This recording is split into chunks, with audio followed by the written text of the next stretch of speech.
আসসালামু আলাইকুম। সরাসরি কাজে চলে আসলাম। তো দেখতে পাচ্ছেন চার্জারটাকে আমি কানেক্ট করেছি। কানেক্ট করার পর চার্জিং যে সিম্বল দেখিয়েছে। তো দেখানোর পর এখন যে সমস্যাটি দেখতে পারবেন, আশা করছি দেখতেই পাচ্ছেন যে ফায়ার বোট মোড লেখা এসছে। তো এই ফোনটিকে আমি টেস্টেড ফাইল দিয়ে ফ্লাশ করেছি। টেস্টেড ফাইল দিয়ে ফ্লাশ করার পর অটোমেটিকলি ফায়ার বোট মোড চলে আসে। তো এখন আমরা স্টেপ বাই স্টেপ যে কাজগুলো করব সেটা হচ্ছে এখন বডি থেকে মাদারবোর্ডটিকে আলাদা করব। আলাদা করে আমরা স্টেপ বাই স্টেপ কাজটি করে আপনাদেরকে দেখানোর জন্য চেষ্টা করব। তো এখন মাদারবোর্ডটিকে দেখতেই পাচ্ছেন বোর্ড থেকে আলাদা করার চেষ্টা করছি। তো আমরা যেই জিনিসগুলো মাদারবোর্ড থেকে খুলব, যাতে আমাদের খোলার কারণে কোনো প্রবলেম না হয় সেদিকে আমাদের লক্ষ্য রাখতে হবে। আমরা যখন একটি কাজ কমপ্লিট হয়ে যাওয়ার পর আবার যেই কাজটি আমরা করে আসছি সেই কাজের জন্য যাতে আমাদের সময় বেশি না লাগে সেদিকে আমাদের খেয়াল রাখতে হবে। তো দেখতে পাচ্ছেন এখন স্টিলটিকে আমি রিমুভ করার জন্য চেষ্টা করছি। বুটটিকে আগে খোলা হয়নি এবং অরিজিনালভাবে এখানে প্রোটেকশন স্টিলটি বসানো আছে। তো স্টিলটিকে রিমুভ করেছি। রিমুভ করার পর ইএমএমসিটাকে রিমুভ করব।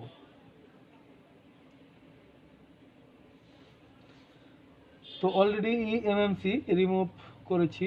তো ইএমএমসিটাকে ভালোভাবে পরিষ্কার করে ইউএফআই বক্সের সকেটের মাঝে আমরা কি করব, অ্যাক্টিভ করব। অ্যাক্টিভ করার পর ইউএফআই মেন যে সেটআপ সেটা আমরা ওপেন করব। ওপেন করার পর দেখতেই পাচ্ছেন এখানে আমরা আইডেন্টিফাইয়ে ক্লিক করব। ক্লিক করার পর দেখব যে আমাদের প্রোগ্রামটি আছে কিনা। তো ক্লিয়ারলি দেখতে পাচ্ছেন এখানে কোনো প্রোগ্রামিং নাই, সেহেতু মোবাইলটি অন হওয়ার কোনো প্রশ্নই আসে না। হয়তোবা এই কারণেই ফায়ার বোট মোড লেখা চলে আসে। তো এখন আমি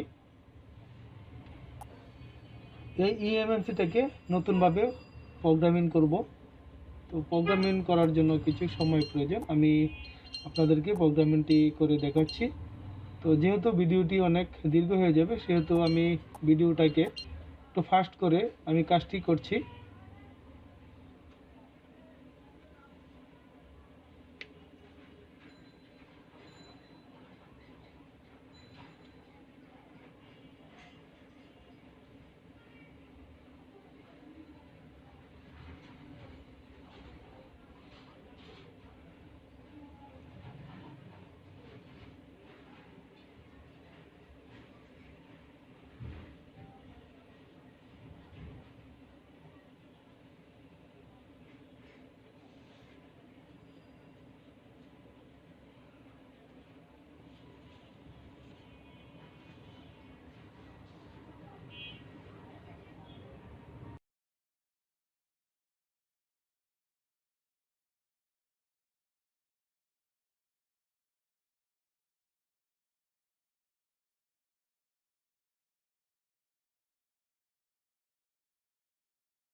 তো দেখতে পাচ্ছেন রাইটের কাজটি কমপ্লিট হয়েছে এবং এখানে ফুল প্রোগ্রামটি চলে আসছে।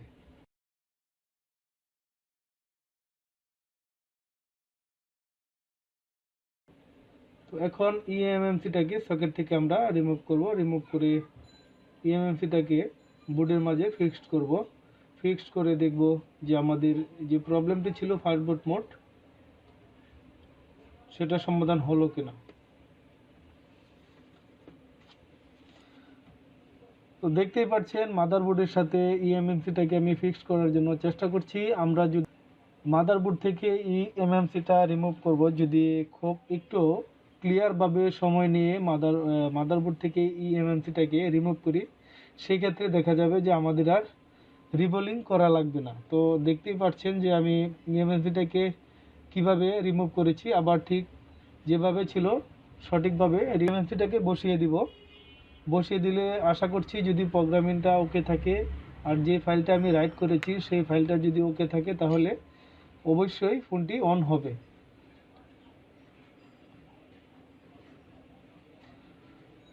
এমএমসি আইসিটা পারফেক্টভাবে বসিয়েছি। এখন মাদারবোর্ডটি পরিপূর্ণভাবে ঠান্ডা হওয়ার পর আমরা কি করব, এই বোর্ডটিকে বডির সাথে অ্যাডজাস্ট করব।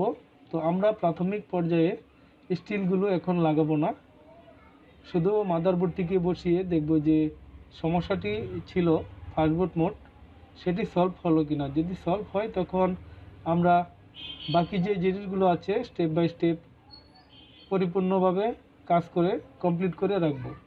তো এখন দেখতে পাচ্ছেন আমি পাওয়ার যে বাটন আছে, পাওয়ার রিবন, সেটাকে অ্যাডজাস্ট করেছি। তো এখন চার্জে কানেক্ট করলাম, দেখতে পাচ্ছেন চার্জিংয়ের যে সিম্বল সেটা এসেছে এবং 1% চার্জ এখানে শো করছে। তো এখন আমরা ফোনটিকে পাওয়ার দিব, দেখব অন হয় কিনা। যেহেতু 1% চার্জ, আমরা কি করব, সরাসরি বোর্ড থেকে পাওয়ার দিব, দেখব যে অন হয় কিনা। কারণ রিবন থেকেও প্রবলেম হতে পারে, যেহেতু পাওয়ার দেওয়ার জন্য চেষ্টা করেছিলাম। দেখতে পাচ্ছেন প্রিমিও GM3 লিখে এসছে। তো আগে পাওয়ার দিলে বা চার্জে কানেক্ট করলে ফোনটি অটোমেটিকলি ফাস্টবোর্ড মোড লেখা চলে আসতো। তো এখন দেখতেই পাচ্ছেন ওয়ালটন যে লোগোটি এসছে এবং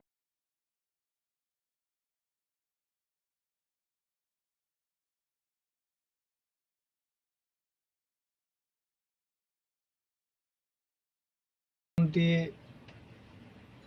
প্রোগ্রামিং করার পর এখন আগে শুধু অনলি এখানে ফাস্টবোর্ড মোড লেখা আসতো, এখন প্রোগ্রামিং করার পর দেখতেই পাচ্ছেন যে অন হওয়ার জন্য ইনস্টলিং হচ্ছে। অনলাইনে শুধু আমি দেখলাম সবাই শুধু ফ্লাশ করলে ফোনটি ফাস্টবোর্ড মোড চলে যায়।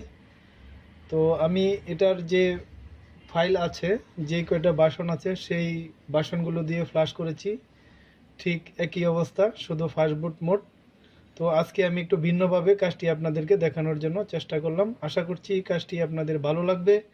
আর আপনারা যদি এরকম ফাস্টবোর্ড প্রবলেম আসে, তো ফোনের সঠিক ফাইল দিয়ে ফ্লাশ করার পরও যদি ফাস্টবোর্ড মোড আসে, সমস্যাটির সমাধান না হয়, তাহলে ইএমএমসিটি রিমুভ করে প্রোগ্রামিং করলে ইনশাল্লাহ ফোনটি এরকম অন হয়ে যাবে আশা করছি। তো কাজটি যদি আপনাদের ভালো লাগে তাহলে এখনও আমার চ্যানেলটি যারা সাবস্ক্রাইব করেননি, আশা করছি চ্যানেলটি সাবস্ক্রাইব করবেন। আমি আবারও আপনাদের জন্য প্রতিনিয়ত কিছু ভালো ভালো কাজ নিয়ে আসার জন্য চেষ্টা করব। আজকে এই পর্যন্তই। আসসালামু আলাইকুম।